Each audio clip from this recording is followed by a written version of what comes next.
Subscribe to our YouTube channel and don't forget to press the bell icon to get all the latest updates. I'm joined by Iltija Mufti, daughter of former Chief Minister Mehbooba Mufti. Mehbooba ji is still under detention. She's in house arrest. How has she been doing, Iltija? If I start with that question, how is she doing? You must be speaking to her on a daily basis. Zafarji, look, this is not about Miss Mufti or me or PDP or NC. I mean, I understand, I appreciate the concern, but I feel that people have suffered immensely. People of Jammu and Kashmir have suffered tremendously for the past 1 year. I think we need to start focusing on that. Whether it's the financial losses, whether it's the sense of disempowerment that they feel, whether it's the sense of alienation that's increased. They're worried, their kids haven't been to school, they've missed an entire academic year. Our economy has collectively lost about 40,000 crores. Whether it's horticulture, tourism, the government of India has deliberately broken the backbone of our economy. So I feel that the focus has to be on the people for a change. I've been involved in this situation for the past 1 year, and unfortunately the discourse is just around the mainstream. What will the mainstream do? How is your mother doing? My mother is no abla nari. She's a strong woman, alhamdulillah, and she has inner strength. So let's not make this about her. I think we need to focus more about people and what they've had to go through this past 1 year. And it's a complete travesty of justice. Our constitutional rights have been completely subverted. What was constitutionally ours has been snatched. The state has been cleaved into two parts. So I think we need to focus on that instead. When August 5 happened last year, we know that the reactions came in. There were sharp tweets from Mehbooba Mufti also. Now a year has passed, many new developments have taken place. Domicile laws have been added. How do you see the situation that's developed so far? Well, I think that BJP has a playbook and they are going according to that playbook. So domicile, I've been saying it right from the start. Even Mehbooba Mufti Sahiba said this right from the start, that this sinister plan, agenda, the underlying aim is to change the demographics, to engineer a cultural genocide in Jammu and Kashmir. So their intention was never right or clean from the word get-go. So I'm not even surprised that these changes have been done. But Zafar Saab, what you need to remember is that sweeping domicile changes have been imposed upon the people of Jammu and Kashmir in the middle of a pandemic. What was the tearing hurry for these people to impose such drastic changes which will create a further sense of insecurity amongst the people, whether it's about land, whether it's about their jobs? What was the need to impose these changes? You clearly want to create a sense of fear, insecurity, and disempowerment. But of course, all these changes are happening. But there's also a responsibility on the leadership. How are they going to deal with this situation? What is the way forward? If we talk about PDP, what is the way forward? I know before the abrogation of Article 370, your mother said that if anybody touches it, it will be like touching dynamite. Now a year has passed. And the result is for you to see. The result is for you to see.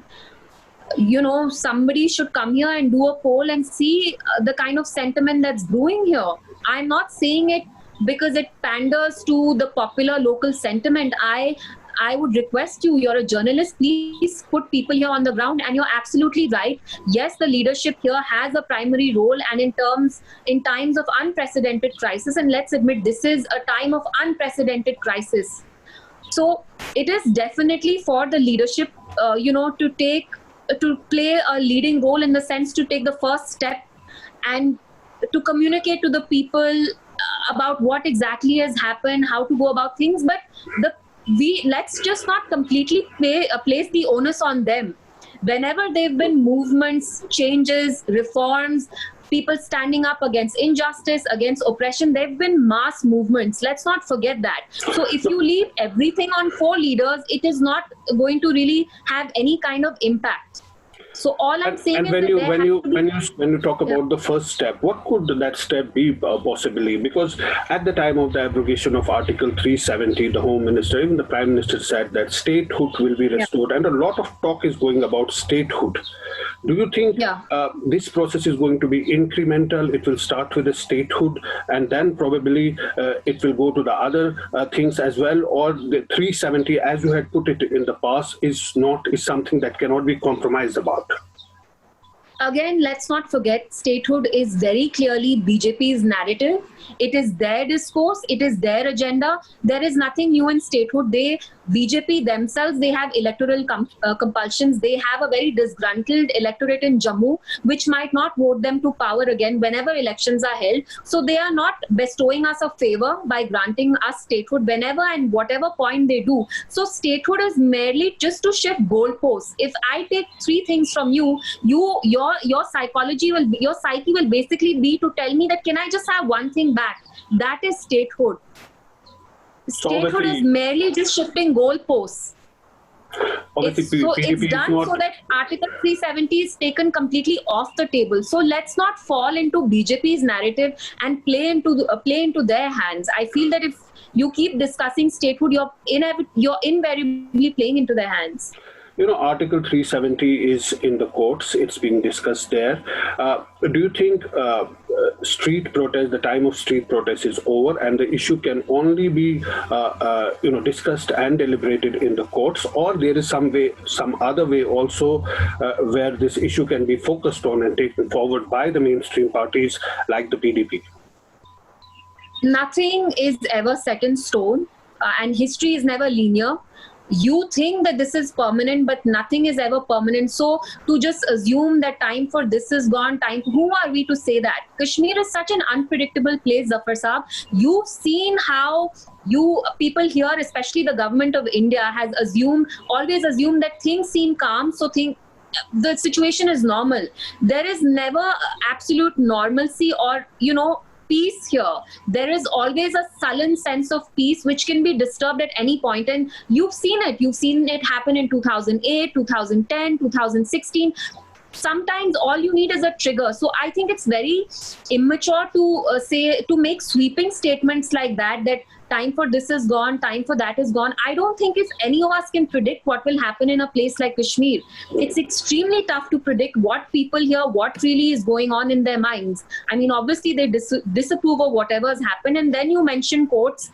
You can see that this government, because they have this brute majority, they have made all the institutions that were there for check and balances, they're like toothless tigers. And I'm sorry to say, my personal experience with the Supreme Court has been terrible. I filed a petition challenging Ms. Mehbooba Mufti's unlawful arbitrary detention way back in February. I never even got a second hearing. The same court that asked the administration here to release Soos Saab, and the police still didn't release him. They're drunk on power because they feel that they come under MHA so they can get away with it. So we would be really deluded to think that such a big decision is going to be taken by the Supreme Court. This is going to be a political decision. If and whenever it is revoked, it will have to be done by the government, by the same people who took this decision, because the judiciary, even the judiciary, I feel, is subservient to the whims and fancies of this government. So let's not expect much from them. Before the abrogation of Article 370, there was this Gupkar declaration. All the leaders of the mainstream camp came together and they resolved to safeguard the state's autonomy, the limited autonomy. Do you think that that entire mainstream leadership should unite now, perhaps to take this issue forward, or, people are speaking in different voices and that's really a cause of concern? I'd like to give you a little bit of insight. When this whole Gupkar declaration was about to happen, I remember Mehbooba Mufti Sahiba, she left the house. Fourth evening, there was complete chaos on the streets of Kashmir. The state had plunged into a state of uncertainty. So I remember her trying to leave the house at 9. She was stopped at the gate and she left immediately for Farooq Saab's residence, where all these parties met. They came together and they obviously came up with what was later known as the Gupkar Declaration. Look, it's not for me to decide, but my sense of feeling is that people of Jammu and Kashmir want to see all these parties unite and to speak collectively. I feel that there are going to be other chances to be competitive, to be at each other's throats. I think when you're fighting to face your collective identity, your priorities have to be different. You exist because of people. आप लोगों से हैं, लोग आपसे नहीं हैं.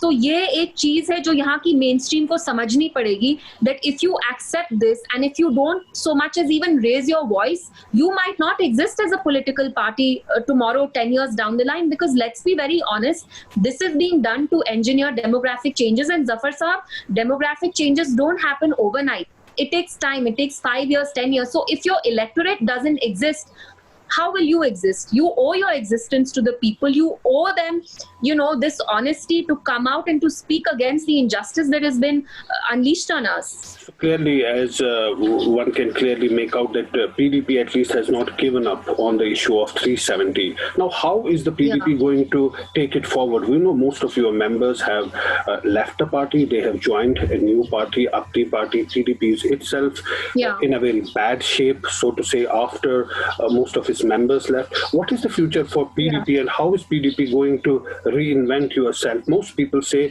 that since PDP joined hands with the BJP, that was the start of all of this trouble that later on snowballed into revocation of Article 370. Yeah, you've rolled a lot of questions into one, so I'll try going bit by bit. First of all, I think it's wrong to blame PDP, because all these changes happened in the parliament when the BJP enjoyed a full majority.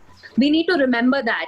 When PDP and BJP formed the alliance, the agenda of alliance very clearly said that BJP will maintain the status quo on 370. Had this happened during that time, of course, you could have held them responsible. But we need to be very clear, Zafar Saab, that this has happened at a time in history when BJP has come with this huge, sweeping, brute majority, brute mandate. And this is not the only unconstitutional act that they've done. You know, the Citizenship Amendment Bill, which is a law now, which is clearly against the constitution. It's like gutting the constitution. This government feels that just because they have a majority, they can pass any law that they want. So I think it would be very wrong to blame PDP. And the second thing you asked me was about the party disintegrating. I want to place this on record that my personal opinion is that they wanted to make an example out of my mother, which is why this split was orchestrated in her party. You are from the media, so you see things from an outsider's perspective. I am with her. I know what has been happening. I know how party members, former PDP members were summoned. Agencies like NIA, they were summoned by NIA, blackmailed, to leave PDP. So these things, Zafar Saab, are very complicated. For you, PDP might have disintegrated because of other reasons, but the truth is that this split was orchestrated because they feel that Miss Mufti is not budging on her stand and they don't even want to tolerate dissent. It's not like my mother is saying that nobody wants bloodshed, but she has the right to voice her opinion against something that's been done, something patently illegal. Also, I would want to ask you, now that 370 has been repealed, what, according to you, is the relationship between Jammu and Kashmir and the rest of the country? If you look at it legally, this might be controversial, but it doesn't exist anymore. Because you see, even Article 370 could be revoked only by the Constituent Assembly or the State Assembly. The governor is a nominal head. He is not the real executive head. He doesn't have the powers to make such sweeping changes. So whatever happened was illegal. I still don't accept it because it's patently illegal. So if you look at it from the legal perspective, I would say that Jammu Kashmir's relationship ceased with India right from last year, but obviously they've pushed, this whole thing, and according to them, it's legal. But I don't understand how the governor represents the aspirations and wishes, of the people of Jammu and Kashmir. It's like tomorrow, if you demote Maharashtra and you turn it into a UT, and the governor takes that decision, do you think Shiv Sena, do you think the people of Maharashtra are going to keep quiet? This state had its own special status, autonomous status, semi-autonomous status. That having been revoked, do you really think that the people here are going to reconcile to this? I don't think so. And lastly, I would want to ask you that, we are approaching the 5th August. There is this Ayodhya, the ceremony that's taking place at Ayodhya, right on the day of the anniversary of the abrogation of 370. How do you see that? I think it's deliberate. I think it's a concerted effort to make sure that the timing matches. It's no coincidence that exactly a year ago on the 5th, they stripped the only Muslim majority state of India of its semi-autonomous status. I think the larger message from BJP is to its, a polarized electorate that keeps voting for BJP. The message is that we are inept, we are incapable of handling the economy. You won't be able to buy toothbrush, underwear, nothing. You'll be strapped for cash. But don't worry, you keep voting for us because we're going to keep, alienating Muslims. We'll keep persecuting minorities. We'll ensure that they are punished and they're disempowered at every level. And I think that's very sad.